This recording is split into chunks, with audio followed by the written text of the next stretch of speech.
Bonjour à tous et bienvenue sur le stand du pôle emballage bois. Nous sommes sur le salon All for Pack et nous allons parler maintenant de l'emballage bois industriel, car chaque jour, des milliers d'articles parcourent la planète. Ils sont parfois volumineux, précieux, je pense à des œuvres d'art ou des pièces d'aéronautique. Et bien sûr, ils voyagent en camion, en avion, en bateau, et l'emballage est à ce niveau-là essentiel. Alors pour relever ce défi, il y a des entreprises qui fabriquent des emballages bois sur mesure. Comment sont-ils fabriqués? Pourquoi le bois est adapté et adaptable aux différentes marchandises et au transport de celles-ci? Nous en parlons avec deux experts. Dans un premier temps, Patrice Grenier, vous êtes conseiller technique au CELA. Et Hervé Bouguet est à vos côtés, vous êtes dirigeant de Rabuel. Je le disais il y a quelques instants, Hervé, vous faites voyager des tonnes de marchandises. J'ai donné quelques exemples, œuvres d'art, pièces aéronautiques, mais quels sont les secteurs d'activité pour lesquels vous travaillez? Les différents secteurs sur lesquels nous intervenons sont très larges. C'est l'industrie au sens large. Donc ça va être l'aéronautique, vous l'avez cité, les œuvres d'art. On a également l'automobile, qui est un secteur qui est encore subdivisé avec l'industrie des camions ou autres. On peut être aussi sur le bâtiment et l'énergie, donc des gros secteurs où on a besoin d'emballer. Alors si on doit citer des exemples, ça pourrait être des moteurs de camions, des moteurs autrement, d'engins. Ça peut être des fuselages d'avions, d'autres pièces, des moteurs également d'avions. Et puis, ça peut être des œuvres d'art, bien évidemment, des pièces pondéreuses, fragiles, ou qui ont une certaine fragilité au niveau de la structure. Donc, voilà les Des exemples. pièces fragiles, des pièces précieuses, des pièces parfois stratégiques même. Et on comprend bien que le rôle de l'emballage est essentiel. Tout à fait. Donc, on a aussi un rôle de conseil dans notre métier. Donc, bon, on le verra après, mais à chaque fois, vis-à-vis de nos clients, quand on doit faire un emballage industriel, on doit faire un certain nombre d'analyses. Mais on en parlera après. Votre premier rôle, c'est de quoi? C'est de faciliter toutes les opérations logistiques? On fait partie de la supply chain. Donc, la supply chain, c'est toute la chaîne logistique. Et on est un des maillons. Donc, en fait, tout est codifié et à ce niveau-là, tout est standardisé. Alors, est-ce qu'il y a des méthodes de technique, d'emballage bien spécifiques à votre secteur? Oui, on pourra en reparler en fait au niveau des spécifications. On les a définies au sein du CELA, du syndicat de la logistique industrielle. Donc au niveau de notre syndicat, on a défini en fait des catégories et on a toutes des méthodes adaptées. Mais ça, c'est le secteur de Patrice. Alors, je vais le laisser Tout à fait. compléter justement sur ce que je disais, les méthodes justement spécifiques au transport de ces marchandises. Comment est-ce que ça a été défini? Oui, alors ça a été défini pour permettre à l'emballage d'avoir un rôle essentiel dans une expédition.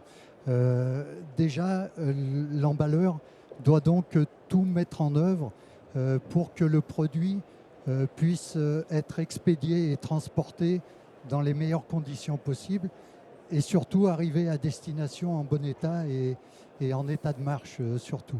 Alors donc pour ça, l'emballeur industriel s'appuie, comme disait Hervé, sur les spécifications techniques de l'emballage des matériels industriels. C'est un recueil référent, c'est, dirons-nous, notre Bible dans la profession, qui a été rédigé par le CELA, donc le syndicat de l'emballage industriel et de la logistique associée. Et c'est un document qui est connu, reconnu et même vivement recommandé par les industriels, par les gros donneurs d'ordre et aussi par les compagnies d'assurance. J'imagine que de temps en temps, on doit s'arracher les cheveux parce que les réglementations ne sont peut-être pas identiques d'un pays à un autre.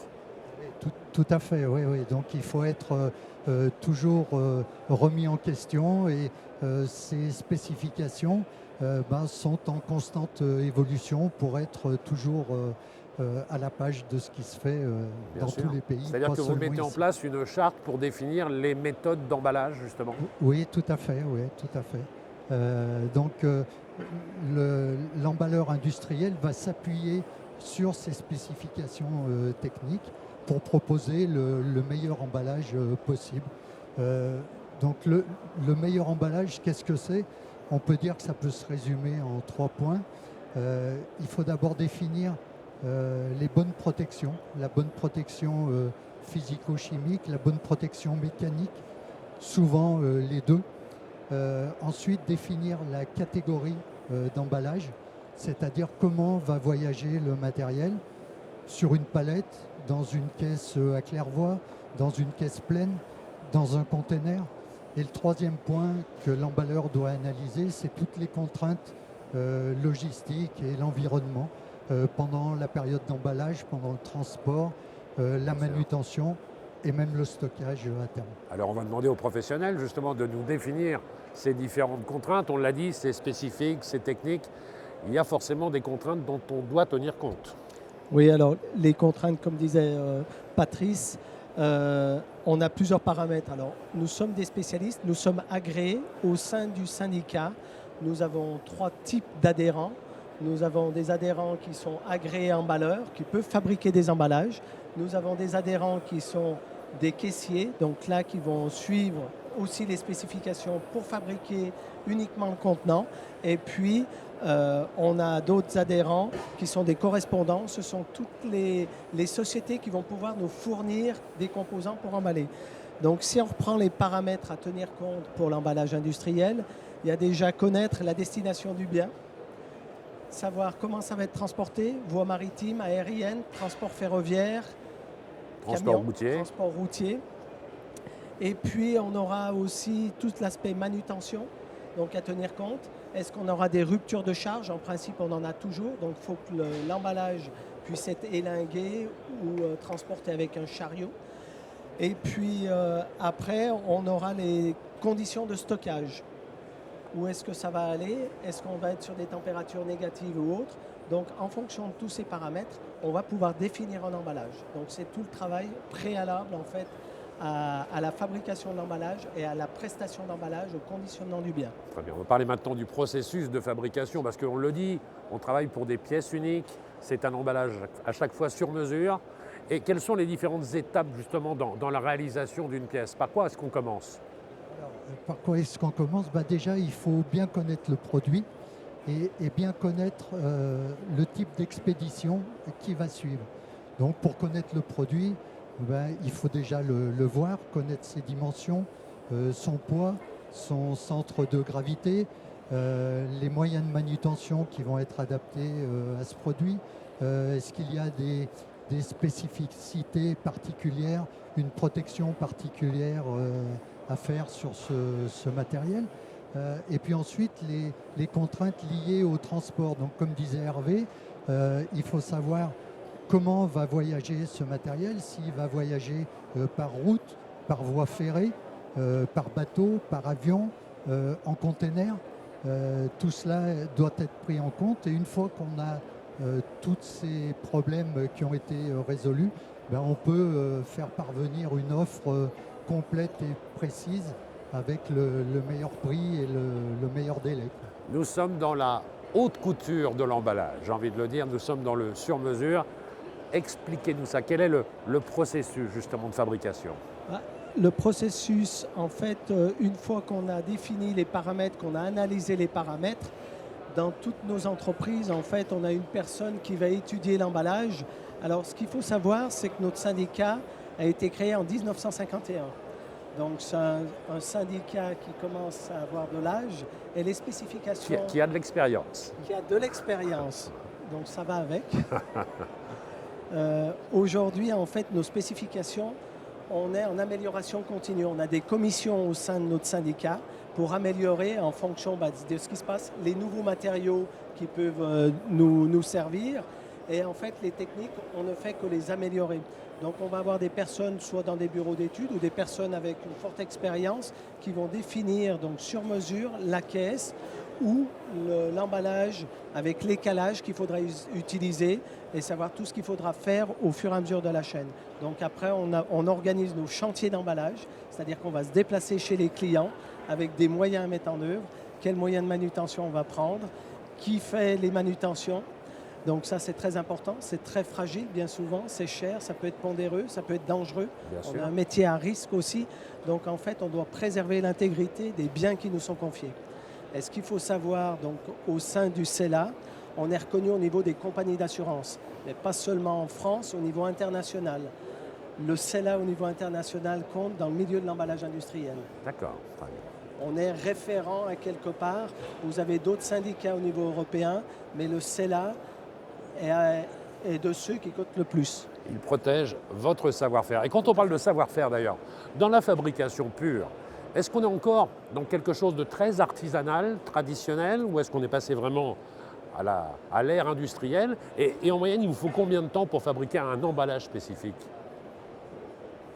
Je dirais que pour fabriquer un emballage, c'est très variable. Oui. Il est évident qu'on va mettre beaucoup moins de temps pour fabriquer une caisse de 1 mètre cube qu'une caisse de 100 mètres cubes. Donc il y a tout un tas de paramètres qui entrent en ligne de compte. Mais d'abord, il y a l'approvisionnement des matériaux. En fonction de la taille dont on a besoin, oui, c'est Donc pas si facile. l'approvisionnement des bois, l'approvisionnement des matériaux, des panneaux, ça peut être du contreplaqué, de l'OSB, l'approvisionnement des accessoires, Bien sûr. donc les vis, les clous, tout ce qu'il peut y avoir sur une caisse. Après, pour calculer le temps, il va falloir découper tout ça sur mesure, suivant une fiche de fabrication qui a été établie en amont. Ensuite, il va falloir, par exemple, sur une caisse pleine comme celle-ci, mettre des ouïes d'aération pour permettre une ventilation à l'intérieur afin que les panneaux de caisse ne moisissent pas avec le temps. Donc voilà, c'est un peu plus technique. Et puis une fois que tous ces paramètres, toutes ces choses ont été réalisées, il y a un contrôle qualité qui est fait au niveau de la première partie, c'est-à-dire la fabrication de caisses. Et après, on va pouvoir passer à la deuxième partie, la protection et la mise en caisse du matériel à l'intérieur. Hervé, Patrice nous en parlait tout à l'heure. En dehors de cet emballage bois, il y a aussi parfois quelques protections supplémentaires qui sont apportées à l'objet. C'est quoi comme type de protection? On en a plusieurs en fait en fonction de la catégorie puisqu'on a défini que tout était codifié. Si on prend une catégorie qui s'appelle chez nous par exemple 4C, ça veut dire une caisse pleine avec une housse thermosoudable. Donc la housse thermosoudable, on va faire le vide et il n'y aura plus d'air. On va mettre des dessicants pour enlever l'humidité et puis de là comme protection, on va caler, donc on aura des calages qui peuvent être des calages en bois, des calages en mousse. On va avoir aussi des indicateurs par rapport à l'humidité. Tout dépend de l'environnement dans lequel la caisse sera stockée, comme je l'ai dit précédemment. Et puis on peut avoir des indicateurs de renversement, c'est-à-dire qu'on apporte une garantie. Et tout à l'heure, je mettais en avant, nous, notre savoir-faire, c'est vis-à-vis de notre client, on a une garantie de bonne fin au niveau de la supply chain. C'est-à-dire qu'après, tout au long de la chaîne de manutention, de la chaîne logistique, dans la mesure où tout est codifié, un docker sur un port saura où élinguer une caisse, par exemple. Très bien. Les centres de gravité, on le voit sur la caisse là-bas, le centre de gravité indiqué, c'est un Tout a élément, été calculé. un élément de sécurité. D'accord. Donc en fait, ceci, au niveau des protections, on adapte, comme c'est du sur-mesure. À chaque fois, on se remet en cause et on réfléchit, on analyse. Bien sûr, bien sûr. Et puis après, il y a le contrôle qualité dont nous parlait Patrice. Qui est-ce qui s'en charge de ce contrôle? En général, ça peut être le chef d'atelier ou alors un référent dans la société qui s'occupe de ça. Mais c'est effectivement un poste essentiel parce qu'on prend beaucoup de responsabilités quand on expédie du matériel. Donc ce contrôle qualité va porter d'abord sur l'aspect visuel, mais après un contrôle dimensionnel, un contrôle du poids, comme disait Hervé tout à l'heure, un contrôle du centre de gravité. Un contrôle pour la manutention, voir si tout est bien respecté. Voilà. Et donc une fois que tous ces postes sont validés et approuvés, le colis peut être remis au chargeur qui va s'occuper de l'acheminer au port d'embarquement. Et donc il faut savoir, comme on le disait tout à l'heure, que tous ces emballages sont réalisés par des entreprises qui peuvent se prévaloir de la marque SEI. C'est une marque déposée à l'INPI par le CELA. Donc toute entreprise d'emballage industriel peut faire la demande d'agrément. Donc il y a un dossier qui est étudié et après tout un tas de contrôles qui sont mis en route. Et une fois que toutes ces étapes sont passées, validées, l'emballeur a le droit d'apposer sur les caisses qu'il a réalisées une petite étiquette avec le logo SEI, son numéro d'agrément. Et donc, c'est quelque chose qui est connu et reconnu, comme on le disait, par les compagnies d'assurance. Parfait, et ça rassure le client. Voilà. Et pour finir, je dirais que toutes ces sociétés qui sont agréées, donc on est à peu près 130, quelque chose comme ça, sont contrôlées régulièrement par un organisme indépendant du CELA. Merci beaucoup les experts. Je sais désormais que quel que soit l'objet que je veux envoyer à l'autre bout du monde, je peux choisir l'emballage bois, même s'il est volumineux, même s'il est précieux, il arrivera dans de bonnes conditions, j'en ai la garantie. Pour vivre d'autres thématiques et d'autres conférences, retrouvez-nous sur le stand du pôle emballage bois, ici au salon All4Pack et sur TV Maison.